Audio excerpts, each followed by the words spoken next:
Hello everyone, welcome on my YouTube channel JMD Education. Beta, last time I taught the first part of this chapter, that is the last lesson from your book Flamingo, and आज मैं इसका second part पढ़ाऊंगी. बेटा, second part पढ़ाने से पहले मैं आप सभी से यही कहूँगी कि ये मेरा न्यू चैनल है. प्लीज़ लाइक करें, सब्सक्राइब करें और शेयर करें ताकि मैं और अच्छी अच्छी वीडियोज़ आपके लिए ला सकूँ. क्या अब से हम अपनी फ्रेंच लैंग्वेज नहीं पढ़ पाएंगे? ऐसा कैसे हो सकता है? वो कहने लगता है कि ओह अच्छा, ये चीज़ थी जो वहाँ बुलेटिन बोर्ड पे न्यूज़ लगी हुई थी, अब मेरे समझ में आया. ये मेरा लास्ट फ्रेंच लेसन है. मुझे तो अभी तक ढंग से लिखना पढ़ना भी नहीं आया है और अभी तो मुझे और पढ़ना था. हे भगवान, मैं कितना सॉरी फील कर रहा हूँ, कितना बुरा महसूस हो रहा है मुझे. मैंने आज तक अपने लेसन्स पर कभी ध्यान नहीं दिया. मैं अपना पूरा टाइम सिर्फ और सिर्फ वेस्ट करता रहा. क्या क्या करके मैंने टाइम वेस्ट किया है. मैं जो हमेशा जो है बर्ड्स के एग्स को ढूंढता रहता था ताकि मैं उन्हें फोड़ सकूं, इंजॉय कर सकूं. इसके अलावा जो मैं है सार रिवर में इंजॉय करने के लिए जाता था. सार एक रिवर है बेटा, उसमें स्लाइडिंग करने जाता था. अब आप वाटर पार्क में जाओ तो स्लाइडिंग होती है जिसमें आप ऊपर से फिसल के नीचे आते हो. बट ये जो चैप्टर है इसमें वो स्लाइड, इसमें नॉर्मल बच्चे वैसे ही कहीं से जगह ढूंढ के उसमें वैसे ही स्लाइड करते हैं. तो यही कह रहे हैं कि मैं जो है सार में स्लाइडिंग करने जाता था, मैं बर्ड्स के एग्स को ढूंढता था. अब वो कहते हैं कि अब तक की वो किताबें जो मुझे बहुत बकवास लगती थी, नॉनसेंस लगती थी, जैसे कि उसकी ग्रामर की बुक है, हिस्ट्री ऑफ सेंट्स है, जो साधु संतन की जो हिस्ट्री की जो किताबें हैं उसे बहुत बुरी लगती थी. लेकिन आज वो उसे बहुत उसकी इम्पोर्टेंस उसे फील हो रही है. और अब जब मुझे पता चल रहा है कि मैं कभी मिस्टर एम हैमल को देख ही नहीं पाऊंगा जिसे मैं इतनी सालों से देख रहा हूँ, तो आज जब मुझे पता चल रहा है कि वो आगे मेरे साथ नहीं रहेंगे तो मैं सब कुछ भूल चुका हूँ. अब तक जितनी बार उन्होंने मुझे पीटा है या धमकाया या वो कितने क्रैंकी है, कितने क्रेजी है, आज मुझे लग रहा है कि शायद वो बहुत अच्छे इंसान है और मैंने कभी उनकी कदर नहीं की. बेचारे एम हैमिल. तो अब मुझे समझ में आया कि क्यों ये इतने सुंदर कपड़े आज पहन के आए हुए हैं, संडे क्लोथ्स. और अब मुझे समझ में आया है कि ये गांव के लोग आके यहाँ पे क्या कर रहे हैं. एक्चुअली ये यहाँ पे आज इन्हें ट्रिब्यूट देने आए हैं क्योंकि पिछले 40 साल से 40 ईयर्स से ये यहाँ पर टीच कर रहे हैं. इसका मतलब जैसे मैं पढ़ रहा हूँ तो मेरे पेरेंट्स भी यहाँ पढ़ के गए हैं, तो ये काफ़ी एजेड इंसान है. तो ये सब लोग यहाँ पर अपना ट्रिब्यूट देने के लिए आए हैं, इनको रिस्पेक्ट शो करने के लिए आए हैं. कहीं ना कहीं वो अपनी कंट्री के लिए भी रिस्पेक्ट शो कर रहे हैं कि वो अपनी फ्रेंच लैंग्वेज की, फ्रांस की बहुत इज्जत करते हैं. अब फ्रेंच इन सारी चीज़ों की सोच में डूबा ही हुआ है, सोच रहा है कि मिस्टर एम हैमिल चले जाएंगे, ये सब क्या हो रहा है, लोग यहाँ पे आए हैं. वो अपनी सोच में डूबा हुआ है. तभी उसको उसका नाम सुनाई देता है, मिस्टर एम हैमिल उसका नाम अनाउंस करते हैं, बोलते हैं फ्रांस खड़े हो जाओ बेटा, चलो पार्टिसिपल्स के रूल सुनाओ. अब फ्रांस जो है लड़का बिल्कुल शॉक हो जाता है. क्यों? क्योंकि इसने बिल्कुल प्रिपेयर ही नहीं किया है कुछ भी. क्या बताएगा, इसको तो पहला शब्द ही नहीं आता है. अब ये क्या करता है, ये अपने बेंच को पकड़ के खड़ा हो जाता है. इसका दिल जो बहुत जोर जोर से बीट कर रहा है, हार्ट बीट कर रहा है, लेकिन इसकी इतनी हिम्मत नहीं कि ये ऊपर नजर उठा के अपने सर की तरफ देख ले. अब जब ये बिल्कुल ही शांत खड़ा है, बहुत रिग्रेट फील कर रहा है, बहुत उदास है, तो इसे सुनता है मिस्टर एम हैमेल. इससे क्या कहते हैं, कहते हैं बेटा आज मैं आपको नहीं डांटूंगा क्योंकि डांटने का कोई फायदा नहीं है और तुम्हें खुद बुरा लगना चाहिए कि यही तो दिक्कत है तुम्हारे साथ और हम जैसे लोगों के साथ. इनफैक्ट मैं तो कहूंगा एल्सिस के हर एक इंसान के साथ ये दिक्कत है, पूरी एल्सिस के साथ दिक्कत है कि लोग ये सोचते हैं कि हम इस काल को आज नहीं करेंगे, कि हम इस काम को आज नहीं करेंगे, कल कर लेंगे, बहुत टाइम है हमारे साथ. और देखो आज क्या हो रहा है, तुम अभी तक ढंग से फ्रेंच लैंग्वेज को सीख भी नहीं पाए हो. कल को जब लोग यहाँ पर आएंगे, जो लोग जर्मन बोलेंगे, वो क्या बोलेंगे तुमसे, वो तो यही बोलेंगे अरे तुम तो खुद को फ्रेंच मैन कहते हो, देखो ना तो तुम्हें जो है फ्रेंच बोलनी आती है ना ही लिखनी आती है, तुम खुद की इंसल्ट खुद कराओगे. यही तो हमारे साथ दिक्कत है. पर बेटा पूरी गलती तुम्हारी भी नहीं है, तुम्हारे पेरेंट्स की भी गलती है. क्या गलती है उनकी, वो तुम्हें स्कूल की स्टडी से ज़्यादा तुमसे काम करवाना ज़्यादा बेटर फील करते थे ताकि तुम कुछ पैसे कमा सको. वो तुम्हें कभी फार्म पर भेजते थे, कभी मिल्स पर भेजते थे ताकि तुम काम कर सको और पैसे कमाओ. और बेटा कहीं ना कहीं देखो गलती मेरी भी है, मैं खुद को भी ब्लेम करता हूँ क्योंकि मोस्टली मैं तुम्हें कई बार अपने फ्लावर्स को, प्लांट्स को पानी देने के लिए भेजता था. और सबसे बड़ी बात तो ये है, मुझे फिशिंग का बहुत शौक है और जब जब मैं फिशिंग के लिए जाता था मैं तुम्हारी छुट्टी कर देता था. तो अगर उन दिनों मैं तुम्हें पढ़ाता तो मे भी तुम कुछ सीख पाते.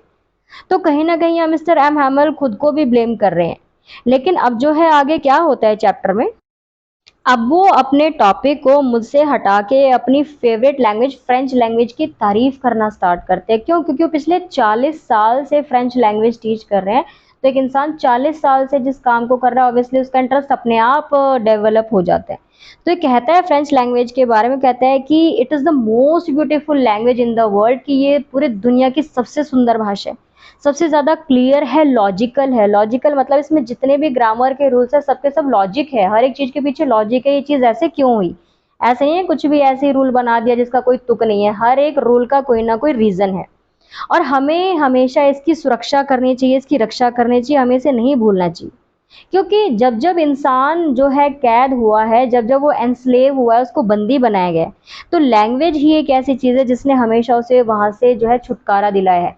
हम भारतीयों को जब अंग्रेज़ों ने बंदी बनाया था, तो हमारी भारतीयों की अपनी भाषा पर ही पकड़ थी, जिसकी वजह से हम लोग उनसे आज़ाद हो पाए। हमारे भारतीयों की जो भाषा थी वो एक जैसे थी, हम लोग एक दूसरे से कम्युनिकेट कर पाए, अपने प्लान को एक दूसरे के साथ डिस्कस कर पाए, और वो उस प्लानिंग की वजह से हमने स्ट्रैटेजी बनाई, हमने प्रोटेस्ट किया और हम आगे बढ़े और हमने इस युद्ध को जीता, फ्रीडम फाइट को जीता। अब वो कहता है, मैं तुम्हें बताना चाहूँगा, अगर किसी इंसान की कमांड है अपनी लैंग्वेज पर, अपनी भाषा पर, तो ये समझ लो उसके पास की टू प्रिजन है, मतलब एक तरह से उस जेल की चाबी ही है उसके हाथ में। आज नहीं तो कल, कल नहीं तो परसों वो उस जेल से जरूर छुटकारा पा लेगा। अब वो ये बोलता है कि अगर मैं आगे बात करूं, कि आज जब वो चैप्टर को एक्सप्लेन कर रहे थे तो बहुत ध्यान से सुन रहा था, और जो कुछ वो पढ़ा रहे थे ग्रामर में या जो भी कुछ उन्होंने पढ़ाया मुझे सब समझ आ रहा था, लेकिन आज से पहले मुझे कभी समझ नहीं आया। अगर मैं बात करूं तो शायद ऐसा फील हो रहा था कि अगर मैं अपनी तरफ से अगर कंसंट्रेट कर रहा हूं, तो शायद मिस्टर एम हैमल भी अपनी तरफ से पूरी कोशिश कर रहे थे कि वो एक बार में सारे टॉपिक को समझा दे। चैप्टर में यूज हुआ है कि and put it all into out heads at one stroke. क्या यूज हुआ है? Put it all into out heads at one stroke. कहने का मतलब है कि वो चाहते थे कि एक ही स्ट्रोक में, एक ही झटके में सारी नॉलेज को हमारे दिमाग के अंदर भर दे। ग्रामर के बाद हमने राइटिंग का लेसन स्टार्ट किया। अब राइटिंग में आज एम हैमल हमारे लिए नई नई कॉपीज लेके आए हुए थे, मतलब शीट्स थी जिन पर फ्रांस एल्सेस लिखा हुआ था, और ये बहुत सुंदर सुंदर शीट्स थी, और ये हमारे जो डेस्क है उनके ऊपर एक रॉड लगा के उस पर ऐसे टांग दिए गए जैसे कि छोटे छोटे फ्लैग्स हो। और उसके बाद हमने जो है उन सारी शीट्स को देखकर हमने लिखना स्टार्ट किया, और बिल्कुल साइलेंस है क्लास में, पिन ड्रॉप साइलेंस है। वैसे तो टीचर बोलेगा ना बच्चों से चुप हो जाओ, फिर भी आप लोग शैतानी करते हो, कभी कैसी आवाजें निकालते हो, कभी हंसते हो, कभी कुछ करते हो। लेकिन उस दिन सबके सब बच्चे बिल्कुल शांत थे, सब लिखे जा रहे थे। और अगर मैं बात करूं आवाज की, तो सिर्फ और सिर्फ स्क्रैचिंग ऑफ पेपर की आवाज थी, मतलब कि पेन से वो लिख रहे थे, तो पेन को जब आप घिसते हो ना पेपर पे, तो जो साउंड आता है सिर्फ वही साउंड सुनाई दे रहा था। इनफैक्ट बीच में एक जो बीटल है, बीटल जो एक तरह का कीड़ा होता है जैसा कि आपको दिख रहा है, ये भी क्लास में आया, पर किसी ने ध्यान ही नहीं दिया, सब पढ़ने में बिजी थे।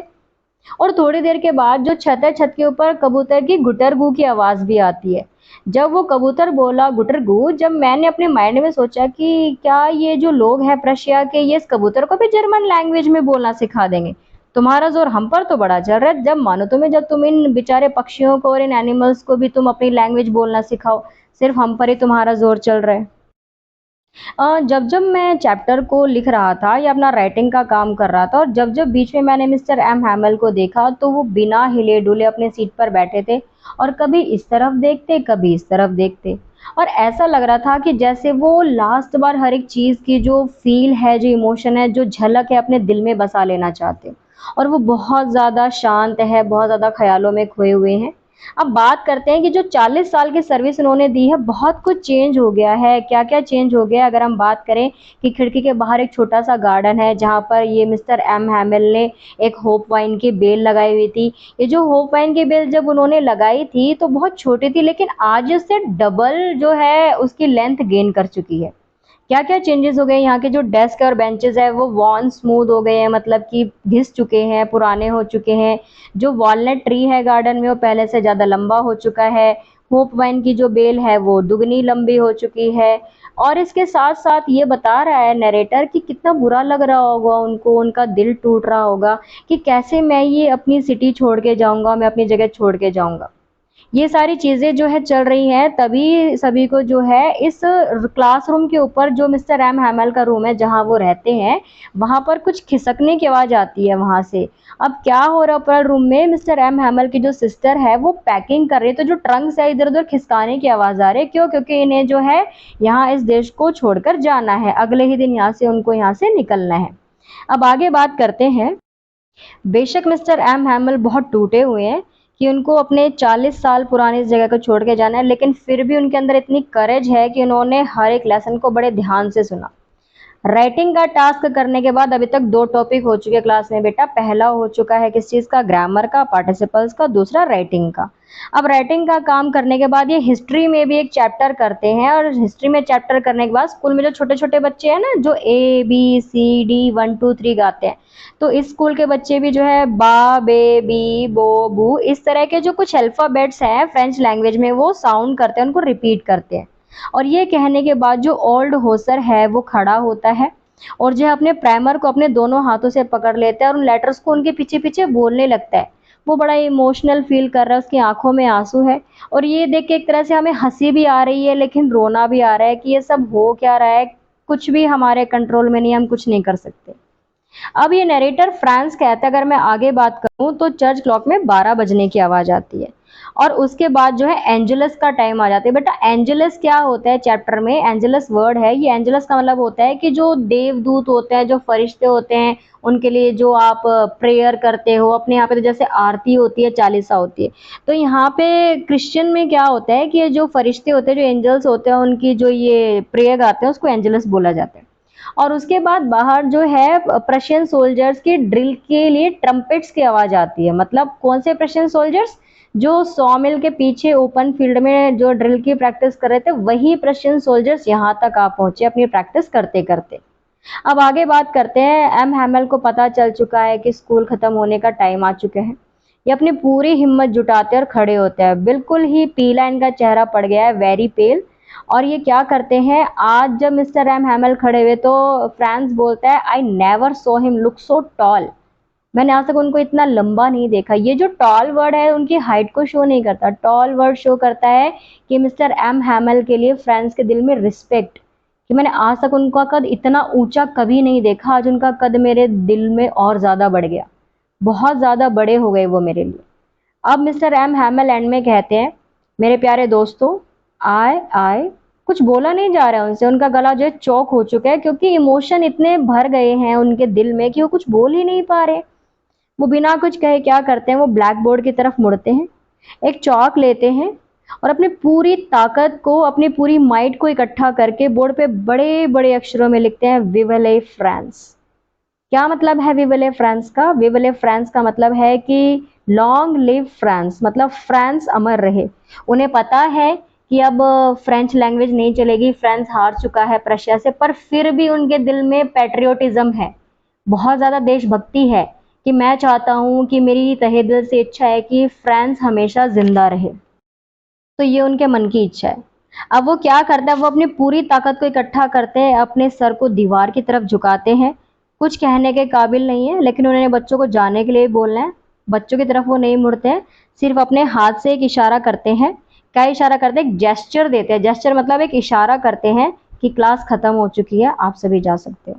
बेटा इस चैप्टर में एम हैमल की कुछ क्वालिटीज बताई गई है। वो हार्ड वर्किंग है। हार्ड वर्किंग कैसे? वो 40 साल से सर्विस दे रहे हैं, ठीक है।